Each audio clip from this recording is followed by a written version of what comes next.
نیز اس کتاب میں موسیٰ کا قصہ بھی بیان کیجیے، بلا شبہ وہ ایک برگزیدہ انسان اور رسول اور نبی تھے. ہم نے انہیں کوہ طور کی داہنی جانب سے پکارا اور راز کی گفتگو کرنے کے لیے اسے قرب عطا کیا، اپنے قریب کر لیا. وَإِذْ نَادَى رَبُّكَ مُوسَىٰ، جیسے ایک اور جگہ پر بھی آتا ہے وَنَادَيْنَاهُ. 5 آیتوں میں اللہ تعالیٰ نے ندا کے ساتھ اس کلام کو بیان کیا ہے، یعنی اللہ تعالیٰ نے جو کلام کیا آواز کے ساتھ تھا. نادینا، نادا، ناداہ، نادیناہ، یہ مختلف آیات میں آتا ہے. وَقَرَّبْنَاهُ نَجِيًّا، اور ہم نے اس کو سرگوشیوں کے لیے قریب کر لیا. موسیٰ علیہ السلام کو اللہ تعالیٰ کا خاص قرب نصیب ہوا. مجاہد اس آیت کے بارے میں کہتے ہیں 7ویں آسمان اور عرش کے درمیان 70,000 پردے ہیں، اور اللہ تعالیٰ موسیٰ علیہ السلام کو اپنے قریب کرتے رہے یہاں تک کہ دونوں کے درمیان صرف ایک پردہ رہ گیا. جب اس جگہ دیکھا اور لوح محفوظ پر چلنے والے کلموں کی آواز سنی تو موسیٰ علیہ السلام نے اپنی فرمائش کر دی، ربی ارینی انظر الیک، میرے رب مجھے دکھا کہ میں تجھے دیکھوں. وقال لن ترانی، تو مجھے دیکھ نہیں سکتے. یہ تو موسیٰ علیہ السلام کا قرب تھا، لیکن ایک عام انسان کو بھی اللہ کا قرب نصیب ہوتا ہے. وہ کہاں؟ نماز میں، سجدے میں. اس لیے سجدہ کرتے ہوئے پیار سے سجدہ کیا کریں کہ آپ رب کے قریب ترین ہیں، اور دل سے دعا مانگا کریں. ایک طریقہ جو میں کرتی ہوں وہ یہ کہ جیسے قرآنی اور مسنون دعاؤں کی کتاب میں شروع میں چھوٹی چھوٹی دعائیں لکھی ہوئی نا، اللہم فقہنی فی الدین، چند سیکنڈ لگتے ہیں اس کو پڑھنے میں. رب انی لما انزلت الی من خیر فقیر، یا اسی طرح رب اغفر لی وارحمنی، یا کوئی بھی. آج کل ماشاءاللہ عام دنوں سے زیادہ سجدے کر رہے ہیں آپ، تو امام کے پیچھے بھی سجدے میں 3 دفعہ سبحان ربی الاعلیٰ پڑھ کے فٹافٹ اپنی دعا کر دی، کیونکہ وہاں پر دعا قبول ہوتی. اور ریپیٹ بھی کر سکتے ہیں، 1-2 صفحے یاد تو ہوں گے آپ کو، تو وہ ذرا ایک نظر دیکھ کے تاکہ آپ کو سیکوینس یاد رہے تو آپ ان کو ریپیٹ کرتے رہیں. اس طرح انشاءاللہ دعائیں رمضان کی راتوں میں، قیام کے دوران، سجدوں میں آپ مانگ سکیں گے. چلے لمبی تو نہیں، اور امام لمبی دعا کا وقت بھی نہیں دیتے، وہ بھی جلدی میں ہوتے ہیں، تو اس میں یہ ہے کہ چھوٹی سی دعا تو مانگی جا سکتی ہے، اور اللہ تعالیٰ اگر وہ قبول کر لے تو پتہ نہیں کتنی خیر اور بلائی کے خزانے آپ کے لیے کھل جائیں. اور اس رمضان کے بعد معلوم نہیں اور نیکیوں کی کیسی کیسی اپرچونٹیز آپ کو ملے. تو رب کو پکارنا چاہیے، اور رب کے قریب جا کے رب سے دعا کرنی چاہیے، یعنی سجدے میں. وَوَهَبْنَا لَهُ مِن رَحْمَتِنَا أَخَاهُ هَارُونَ نَبِيًّا، اور اپنی مہربانی سے ان کے بھائی ہارون کو نبی بنا کر اسے مدد کے طور پر دے دیا. دلچسپ بات یہ کہ موسیٰ علیہ السلام کی اولاد کا ذکر نہیں ملتا، لیکن ان کے بھائی کا ذکر ملتا ہے. تو یہ اللہ کا فیصلہ نا، کسی کو بھائی کی شکل میں سپورٹ ملتی ہے اور کسی کو اولاد کی شکل میں ملتی ہے. تو اس لیے انسان کو کمپیریزن نہیں کرنا چاہیے، ہائے فلاں کے تو بچے بڑے نیک ہیں. معلوم نہیں آپ کو اللہ تعالیٰ کس نیک انسان کے ساتھ ملا دے کہ وہ آپ کے دین میں آپ کو آگے لے جائے. تو اللہ کے فیصلوں پر راضی رہنا سیکھیں، خوش رہنا سیکھیں. وَاذْكُرْ فِي الْكِتَابِ اسماعیل، نیز اس کتاب میں اسماعیل کا قصہ بیان کیجیے. ابراہیم علیہ السلام کو اللہ تعالیٰ نے اسحاق اور یعقوب علیہ السلام دیے، لیکن اسماعیل علیہ السلام بھی دیے تھے جو حضرت ہاجر سے تھے. ایک بیٹے سے فوراً نبوت چل پڑی، لیکن دوسرے بیٹے سے فوراً نہیں چلی، مگر کئی 100 سال کے بعد محمد صلی اللہ علیہ وسلم کی شکل میں عظیم ترین بیٹا عطا کیا. نبی صلی اللہ علیہ وسلم فرماتے تھے نا، میں اپنے باپ ابراہیم کی دعا ہوں، انہوں نے آپ کے لیے دعا کی تھی. تو بعض اوقات ایسا ہوتا ہے کہ ہماری زندگی میں ہماری نسلوں کو بھاگ لگ جاتے ہیں، اور بعض اوقات یہ بھی ہوتا ہے کہ انسان دعائیں مانگتا رہتا ہے، اللہ دعائیں رائگاں نہیں کرتا، اور صدیوں بعد کوئی ایسا بچہ اس نسل میں پیدا ہو جاتا ہے جو کسی کی دعا کا نتیجہ ہوتا ہے، وہ بھی صدقہ جاریہ بن جائے گا. تو اس لیے اولاد اور اولادوں کی اولاد کے لیے، جنریشنز کے لیے دعائیں کرتے رہا کریں. اور اگر اپنے بچے اتنے فرما بردار نہیں تو غم نہ کھایا کریں، کوئی پتہ نہیں آئندہ اللہ تعالیٰ آپ کی دعاؤں کو کیا قبولیت کا مقام عطا کرے. نیز اس کتاب میں اسماعیل کا قصہ بیان کیجیے، وہ وعدے کے سچے. دیکھیے کتنی دفعہ قرآن میں وعدے کا ذکر آیا نا. ہم سب کو اس بات کا لحاظ رکھنا چاہیے، کسی سے کچھ کہے تو پھر کر کے دکھائیں. اللہ سے وعدہ کرے، کوئی نظر مانے، منت مانے، یا بندوں کے ساتھ کوئی وعدہ کرے تو اس کو پھر حتی الامکان نبھائیں. تو اللہ تعالیٰ نے ان کے وعدے کی پابندی کی وجہ سے ان کی یہ صفت یہاں بیان کی. اور وہ رسول نبی تھے، اور یہ انبیاء کے اخلاق میں سے ہے. نبی صلی اللہ علیہ وسلم کی خوبی بھی کیا تھی؟ کان صادق الوعد.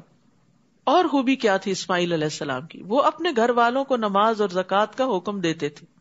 عیسیٰ علیہ السلام نے کہا کہ میں نماز اور زکوٰۃ ادا کرتا ہوں اور والدہ کا فرما بردار ہوں. اور یہاں اسماعیل علیہ السلام نہ صرف یہ کہ خود پڑھتے ہیں بلکہ اپنے بچوں کو بھی اس راہ پہ لگاتے ہیں، اور اپنے رب کے نزدیک ایک پسندیدہ انسان تھے. تو یاد رکھیے رسول اللہ صلی اللہ علیہ وسلم نے فرمایا اپنے بچوں کو نماز پڑھنے کا حکم دو جب وہ 7 سال کے ہو جائیں، اور جب وہ 10 برس کے ہوں تو انہیں ترک نماز پر مارو اور ان کے بستر آپس میں جدا کر دو. یعنی 10 سال میں پھر نو ایکسکیوز. نیز اس کتاب میں ادریس کا بھی ذکر کیجیے، وہ ایک راست باز انسان اور نبی تھے. یہاں سچائی کا ذکر کیا گیا، اور یہ سچائی بات کی بھی ہوتی ہے اور وعدے کی بھی ہوتی ہے. وَرَفَعْنَاهُ مَكَانًا عَلِيًّا، اور ہم نے انہیں بلند مقام پر اٹھا لیا تھا. یہ وہ انبیاء ہیں جن پر اللہ نے انعام کیا تھا. وہ آدم کی اولاد سے اور ان لوگوں سے تھے جنہیں ہم نے نوح کے ساتھ کشتی میں سوار کیا تھا، اور ابراہیم اور اسرائیل کی اولاد سے نہیں، یعقوب علیہ السلام کی اولاد سے تھے، اور ان لوگوں سے تھے جنہیں ہم نے ہدایت عطا کی تھی اور برگزیدہ کیا تھا. جب انہیں اللہ تعالیٰ کی آیات سنائی جاتی تو وہ روتے ہوئے سجدے میں گر جاتے. یعنی آیات سن کر ان کے دل پر ایسی کیفیت طاری ہو جاتی تھی. لیکن یہ کیفیت اسی پہ ہو سکتی ہے جس کو قرآن سمجھ آتا ہو. پھر ان کے بعد ان کی نالائق اولاد ان کی جانشین بنی جنہوں نے نماز کو ضائع کر دیا. تو نالائق اولاد کون سی ہوتی ہے؟ جو نماز چھوڑ دے اور اپنی خواہشات کے پیچھے لگ گئے. دنیا دنیا دنیا. وہ عنقریب گمراہی کے انجام سے دوچار ہوں گے. فسوف یلقون غیا. ابن مسعود کہتے ہیں کہ غی جہنم کی ایک وادی ہے جس کی گہرائی بہت لمبی اور اس کی خوراک بہت بری ہے. جو نماز نہیں پڑھیں گے ان کو وہاں ٹھکانہ ملے گا.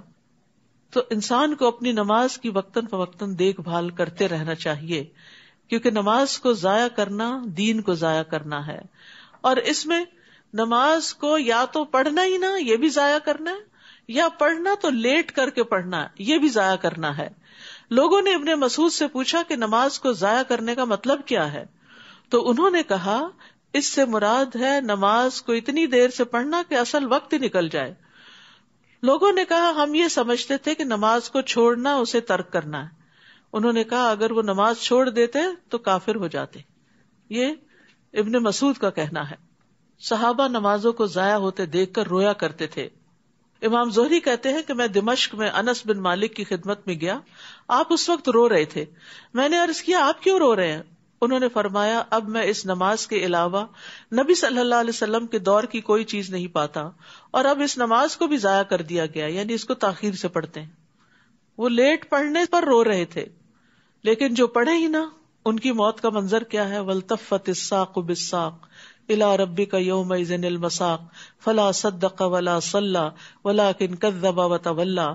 اور پنڈلی کے ساتھ پنڈلی لپٹ جائے گی، یعنی موت کا وقت جب آئے گا اس دن تیرے رب کی طرف روانگی ہے. نہ اس نے تصدیق کی نہ نماز ادا کی، لیکن جھٹلایا اور منہ پھیرا. اور یاد رکھیے وہ حدیث نبی صلی اللہ علیہ وسلم کا خواب جس میں ایک شخص کا سر پتھر سے کچلا جا رہا تھا جو قرآن کا حافظ تھا لیکن قرآن سے غافل ہو گیا اور فرض نماز پڑھے بغیر سو جاتا تھا، یعنی نمازوں کی کوئی پرواہ نہیں. الا من تاب وآمن وعمل صالحا فاولئک يدخلون الجنۃ ولا یظلمون شیئا. البتہ ان میں سے جس نے توبہ کر لی، ایمان لے آیا اور اچھے عمل کیے تو ایسے لوگ جنت میں داخل ہوں گے اور ان کی ذرہ برابر حق تلفی نہ ہوگی. ساری محنتوں کا پورا پورا بدلہ دیا جائے گا. وہ جنت ایسے ہمیشہ رہنے والے باغات ہیں جن کا اللہ نے اپنے بندوں سے وعدہ کر رکھا ہے اور انہیں کسی نے دیکھا نہیں. بلا شبہ اس کا وعدہ پیش آ کر رہے گا. اللہم انا نسألک الجنہ. اس جنت میں وہ امن اور سلامتی کی باتوں کے علاوہ کوئی بےہودہ بات نہ سنیں گے. یہ بڑی خوبصورتی ہے جنت کی کہ فضول لغو بیکار گفتگو وہاں نہیں ہوگی. وہاں انہیں صبح و شام ان کا رزق ملتا رہے گا. یہ ہے وہ جنت جس کا وارث ہم اپنے بندوں میں سے اس کو بنائیں گے من کان تقیا، جو متقی ہوگا، پرہیزگار ہوگا، گناہوں سے بچنے والا ہوگا. اور اے نبی صلی اللہ علیہ وسلم، ہم فرشتے آپ کے رب کے حکم کے بغیر نازل نہیں ہوا کرتے. جو کچھ ہمارے سامنے ہے اور جو ہمارے پیچھے ہے اور جو ان کے درمیان ہے سب اسی کا ہے، اور آپ کا رب بھولنے والا نہیں. وہ آسمانوں اور زمین اور جو کچھ ان کے درمیان ہے سب چیزوں کا مالک ہے، لہٰذا اسی کی بندگی کیجیے اور اسی کی بندگی پر ڈٹ جائیے. کیا آپ کوئی اور بھی اس کا ہم نام جانتے ہیں؟ ہل تعلم لہ سمیہ، یاد رکھیے اللہ نام صرف اللہ ہی کا ہے، کسی اور کا نہیں ہے. تو یہاں دو باتوں کا حکم ہے، فَاعْبُدْهُ وَاسْتَبِرْ لِعِبَادَتِهِ. تو عبادت صبر اور مجاہدے کی محتاج ہے، یعنی عبادت کے لیے صبر بھی چاہیے ہوتا ہے اور محنت بھی چاہیے ہوتی، اور انسان کو اپنے نفس کو پھر اس پر لانا پڑتا ہے، محنت کرنی پڑتی ہے. وَيَقُولُ الْإِنسَانُ أَإِذَا مَا مِتُّ لَسَوْفَ أُخْرَجُ حَيًّا. انسان یہ کہتا ہے کہ جب میں مر جاؤں گا تو کیا پھر سے زندہ کر کے قبر سے نکال لایا جاؤں گا؟ کیا انسان کو یہ یاد نہیں رہا کہ اس سے پہلے ہم نے اسے پیدا کیا جبکہ وہ کچھ بھی نہ تھا؟ آپ کے رب کی قسم ہم انہیں اور ان کے ساتھ شیطانوں کو ضرور جمع کر کے لائیں گے، پھر ان سب کو گھٹنوں کے بل جہنم کے ارد گرد حاضر کر دیں گے، پھر ہر گروہ میں سے ایسے لوگوں کو کھینچ نکالیں گے جو اللہ تعالیٰ کے مقابلے پر سخت سرکش بنے ہوئے تھے، یعنی شر میں جو لوگوں کے لیڈر اور سردار ہوں گے. پھر ہم ان لوگوں کو بھی خوب جانتے ہیں جو جہنم میں پہلے داخل ہونے کے زیادہ مستحق ہیں. وَإِن مِّنكُمْ إِلَّا وَارِدُهَا كَانَ عَلَىٰ رَبِّكَ حَتْمًا مَّقْضِيًّا. تم میں سے کوئی بھی ایسا نہیں جس کا جہنم پر سے گزر نہ ہو، کیونکہ جنت کا راستہ جاتا ہی جہنم کے اوپر سے ہے، اس پل سے گزرتا ہے. یہ ایک قطعی طے شدہ بات ہے جسے پورا کرنا آپ کے رب کے ذمہ ہے. عبداللہ بن مسعود اس آیت کی تفسیر میں فرماتے ہیں کہ رسول اللہ صلی اللہ علیہ وسلم نے فرمایا تمام انسان جہنم کے اوپر سے گزریں گے، پھر بعد میں اپنے اعمال کے مطابق وہاں سے نکلیں گے. یعنی وہاں کچھ لوگ دوڑتے ہوئے گزریں گے، کچھ چلتے ہوئے، کچھ گھسٹتے ہوئے، کچھ گھٹنوں کے بل رینگتے ہوئے، اور کوئی نیچے گر جائے گا اور پھر وہاں سے نکالا جائے گا. عبداللہ بن رواحہ اپنا سر اپنی بیوی کی گود میں رکھے ہوئے رونے لگے تو ان کی بیوی بھی رونے لگی. پوچھا تم کیوں رو رہی ہو؟ اس نے کہا میں نے آپ کو دیکھا آپ رو رہے ہیں تو میں بھی رونے لگی. انہوں نے کہا مجھے اللہ تعالیٰ کا یہ قول یاد آ گیا، وَإِن مِّنكُمْ إِلَّا وَارِدُهَا. مجھے نہیں پتا میں وہاں سے نجات پاؤں گا کہ نہیں، کیسے گزروں گا اس پل سے. ہم میں سے کتنے لوگوں کا غم ہے یہ کہ میں پل صراط سے کیسے گزروں گی. وہ کون سے اعمال ہیں جن کو کرنے سے پل صراط آسان ہو جائے گا.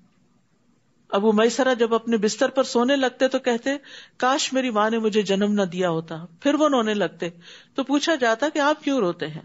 وہ کہتے ہمیں تو یہ بتایا گیا کہ ہم جہنم پر وارد ہوں گے، لیکن ہمیں یہ نہیں بتایا گیا کہ ہم وہاں سے نکل بھی آئیں گے کہ نہیں نکلیں گے، یعنی اس پل کو پار کریں گے بھی کہ نہیں کریں گے. نبی صلی اللہ علیہ وسلم نے فرمایا قیامت کے دن پل صراط لایا جائے گا اور جہنم کی پشت پر لا کر رکھا جائے گا. ہم نے کہا یا رسول اللہ پل صراط کیا ہے؟ آپ نے فرمایا پھسلنے اور گرنے کی جگہ، اس پر کانٹے اور آنکڑے ہیں جو چوڑے ہیں اور ایسے ٹیڑھے کانٹے ہیں جو نجد میں ہوتے ہیں جنہیں سادان کہا جاتا ہے. نبی صلی اللہ علیہ وسلم نے فرمایا پل صراط نصب کیا جائے گا جو اس طرح کی دھار کی طرح ہوگا، جیسے تلوار کی دھار ہوتی ہے نا. تو فرشتے پوچھیں گے اللہ تعالیٰ یہ تو کس کو عبور کروائے گا؟ اللہ تعالیٰ فرمائیں گے میں اپنی مخلوق میں سے جس کو چاہوں گا پار کراؤں گا. وہ کہیں گے تو پاک ہے، ہم تیری عبادت ویسی نہ کر سکے جیسی کرنے کا حق تھا. ابو سعید خدری کہتے ہیں مجھ تک یہ حدیث پہنچی کہ پل صراط بال سے باریک اور تلوار سے تیز ہوگا اور اس کے دونوں طرف لوہے کی کنڈیاں ہیں، اور پل صراط سے گزرنے کی رفتار اعمال کے مطابق ہوگی. وہاں اعمال کام آئیں گے، کوئی کسی کے کام نہ آئے گا.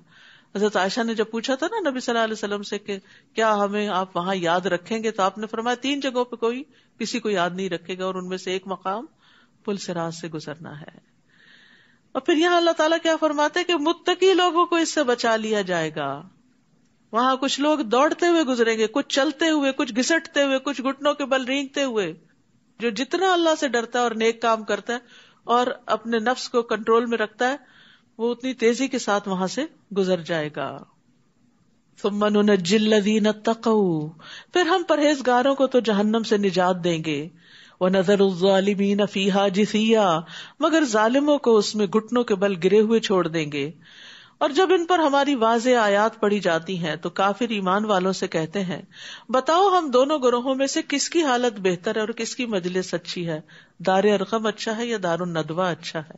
ان کو اپنی مجلس پر بڑا فخر تھا، اپنی اسمبلی کی جگہ پر.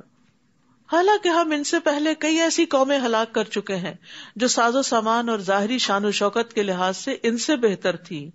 تو یاد رکھیے اچھے لباس اور اچھے رہن سہن کا اللہ کے یہاں کوئی مقام نہیں. اللہ سبحانہ وتعالیٰ جسموں اور شکلوں کو نہیں دیکھتا. اللہ سبحانہ وتعالیٰ انسان کے دل کو دیکھتا ہے کہ اس میں تقویٰ کتنا ہے، اور اعمال کو دیکھتا ہے کہ یہ کر کے کیا لایا ہے. آپ ان سے کہیے جو شخص گمراہی میں پڑا ہوا ہو تو اللہ تعالیٰ اسے ایک مدت تک ڈھیل دیے جاتے ہیں، یہاں تک کہ یہ لوگ وہ کچھ دیکھ لیتے ہیں جس کا ان سے وعدہ کیا جاتا ہے، خواہ یہ عذاب الہی ہو یا قیامت ہو. اس وقت انہیں معلوم ہو جائے گا کہ کس کا حال برا ہے اور کس کا جتھا کمزور ہے. اور جو لوگ راہ راست پر چلتے ہیں اللہ انہیں مزید ہدایت عطا کرتے ہیں. نیکی کے راستے پہ چلنے کا نتیجہ آگے نیکیوں سے ملاقات ہے، اور باقی رہنے والی نیکیاں ہی آپ کے رب کے نزدیک ثواب اور انجام کے لحاظ سے بہتر ہیں. والباقیات الصالحات خیر عند ربک ثوابا وخیر مردا. تو یاد رکھیے ہر شخص علم یا نیک عمل کے لیے جو کوشش کرتا ہے، محنت کرتا ہے، تو اللہ تعالیٰ اس کوشش کے بدلے اس کو ایک اور نیکی کی توفیق دے دیتے ہیں. ٹھیک ہے. اور یہ باقیات الصالحات کیا ہے؟ سبحان اللہ والحمد للہ ولا الہ الا اللہ واللہ اکبر. بھلا آپ نے اس شخص کی حالت پر بھی غور کیا جو ہماری آیات کا انکار کرتا ہے اور کہتا ہے کہ مجھے مال اور اولاد ضرور دیا جائے گا؟ کیا اسے غیب کا پتہ چل گیا ہے یا اس نے اللہ سے کوئی عہد لے رکھا ہے؟ ایسا ہرگز نہیں ہوگا. اور جو کچھ یہ کہہ رہا ہے اسے ہم لکھ لیں گے اور اس کے عذاب میں مزید اضافہ کریں گے. اور جن باتوں کے متعلق یہ کہہ رہا ہے، مال اور اولاد، ان کے وارث تو ہم ہوں گے اور یہ اکیلا ہی ہمارے پاس آئے گا. یعنی مال اولاد سب پیچھے رہ جاتا ہے، انسان اکیلا رب کے حضور حاضر ہوتا ہے. یعنی قبر میں بھی اکیلا جاتا ہے اور آخرت میں بھی اکیلا اٹھے گا. وَيَأْتِينَا فَرْدًا. نیز ان لوگوں نے اللہ کے سوا دوسرے معبود بنا رکھے ہیں تاکہ وہ ان کے مددگار بنے. ایسا ہرگز نہ ہوگا، وہ معبود تو ان کی عبادت سے ہی انکار کر دیں گے بلکہ الٹا ان کے مخالف بن جائیں گے. تو جو غیر اللہ سے مدد طلب کرتا ہے وہ بے یار و مددگار ہی رہتا ہے. آپ دیکھتے نہیں کہ ہم نے کافروں پر شیطان چھوڑ رکھے ہیں جو انہیں ہر وقت مخالفت حق پر اکساتے رہتے ہیں، یعنی خواہشات میں مبتلا کرتے رہتے ہیں، فساد کی راہیں دکھاتے ہیں. سو آپ ان پر نزول عذاب کے لیے جلدی نہ کیجیے، ہم ان کی گنتی کے دن شمار کر رہے ہیں. جس دن ہم پرہیزگاروں کو اکٹھا کریں گے کہ وہ رحمان کے مہمان بنے، اور مجرموں کو پیاسے جانوروں کی طرح جہنم کی طرف ہانک لے جائیں گے. اس دن کوئی بھی کسی کی سفارش نہ کر سکے گا مگر جس نے اللہ سے عہد لیا ہو. اور بعض لوگ کہتے ہیں کہ رحمان کی اولاد ہے. یہ تو اتنی بری بات ہے جو تم گھڑ لائے ہو، جس سے ابھی آسمان پھٹ پڑے اور زمین شق ہو جائے اور پہاڑ دھڑام سے گر پڑے. یعنی شرک جو ہے اس سے ساری مخلوقات ڈرتی ہے اور کانپتی ہے، اس بات پر کہ انہوں نے رحمان کے لیے اولاد کا دعویٰ کیا، حالانکہ رحمان کے شایان شان نہیں کہ وہ کسی کو اولاد بنائے. آسمان اور زمین میں جو کچھ بھی ہے وہ سب رحمان کے حضور غلام بن کر آئیں گے. رحمان نے ان سب چیزوں کا ریکارڈ رکھا ہے اور ان کی پوری گنتی کر رکھی ہے. یہ سب قیامت کے دن اس کے حضور تنے تنہا حاضر ہوں گے. ان الذین آمنوا وعملوا الصالحات سیجعل لهم الرحمن ودا. یقیناً جو لوگ ایمان لائے اور اچھے کام کر رہے ہیں، ان قریب اللہ تعالیٰ ان کے لیے لوگوں کے دلوں میں محبت پیدا کر دیں گے. تو مومنوں کی آپس کی محبت اللہ کا انعام ہے. یعنی اللہ بھی ان سے محبت کرتا ہے اور مومن بندے بھی ان سے محبت کرتے ہیں. یعنی نیک لوگ جو ہوتے ہیں وہ آپس میں ایک دوسرے سے محبت کرتے ہیں، فرشتے بھی ان سے محبت کرتے ہیں. حرم بن حیان کہتے ہیں جو بندہ اپنے دل کے ساتھ اللہ کی طرف متوجہ ہو جائے تو اللہ مومنوں کے دلوں کو اس کی طرف متوجہ کر دیتا ہے، یہاں تک کہ اللہ اسے مومنین کی محبت عطا کر دیتا ہے. اور وہ مشہور حدیث آپ کو پتہ ہی ہوگی کہ جب اللہ تعالیٰ کسی بندے سے محبت کرتے ہیں تو جبریل علیہ السلام کو بلاتے ہیں اور کہتے ہیں بے شک میں اپنے اس بندے سے محبت کرتا ہوں، تم بھی اس سے محبت کرو. تو جبریل حاملین عرش میں اس کا چرچا کرتے ہیں، تو آسمان والے حاملین عرش کی ملی جلی آوازوں کا شور سنتے ہیں تو ساتھ میں آسمان والے اس سے محبت کرتے ہیں، پھر ہر ایک آسمان والے اس سے محبت کرتے ہیں، یہاں تک کہ وہ محبت آسمان دنیا تک آ جاتی ہے. پھر اس کا ذکر زمین پر اتر آتا ہے، پھر زمین والے بھی اس سے محبت کرتے ہیں.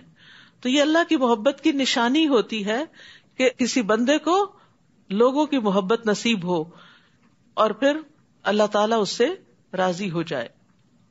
پس اے نبی، ہم نے اس قرآن کو آپ کی زبان میں آسان بنا دیا تاکہ آپ اس سے پرہیزگاروں کو خوشخبری دیں اور جھگڑالو قوم کو، بحث کرنے والوں کو ڈرائیں۔ ہم ان سے پہلے کئی قومیں ہلاک کر چکے ہیں، کیا آپ ان میں سے کسی کا نشان پاتے ہیں یا ان میں سے کسی کی بھنک بھی آپ کو سنائی دیتی ہے؟ سب بجھ کے رہ گئے ہیں۔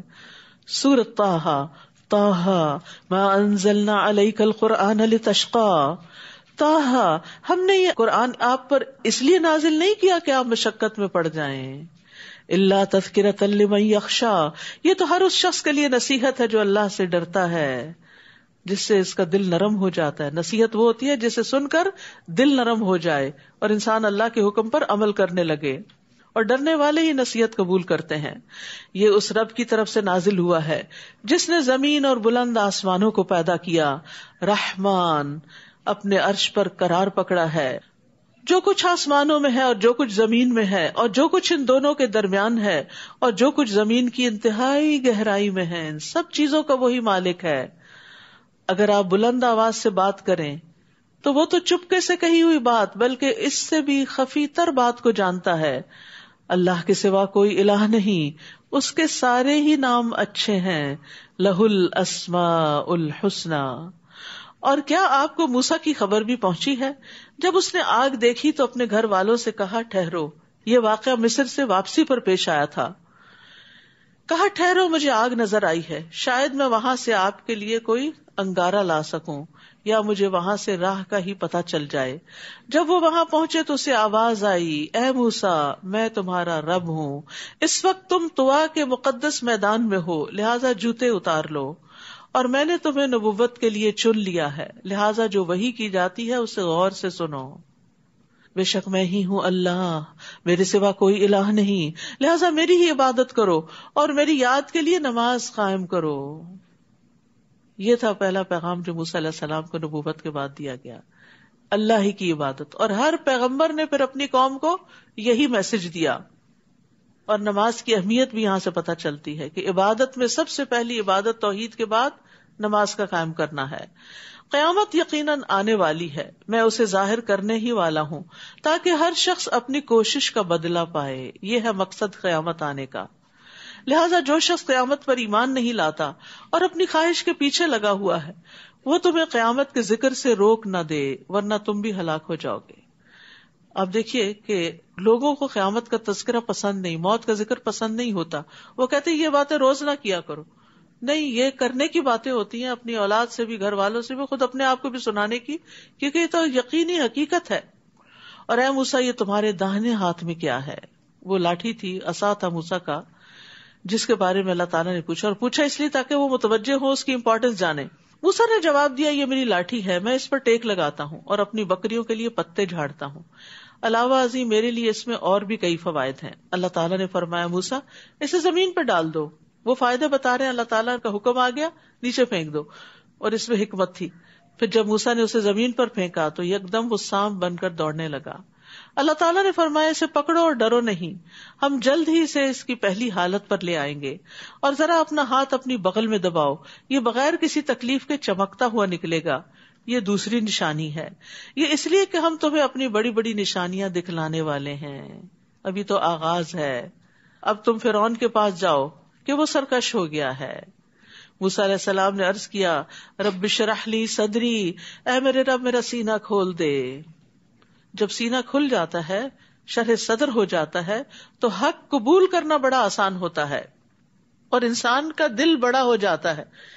یعنی صرف یہ مطلب نہیں ہوتا کہ ٹیکسٹ مجھے سمجھ آ جائے، اس کا مطلب ہوتا ہے کہ میرے یقین میں اضافہ ہو، میرے ایمان میں اضافہ ہو، اور میری بزدلی ختم ہو، میرا اللہ پہ بھروسہ زیادہ ہو، اور جو بھی کوئی کام آپ کرنے جا رہے ہیں اس کو آپ بہترین طریقے سے کر سکیں۔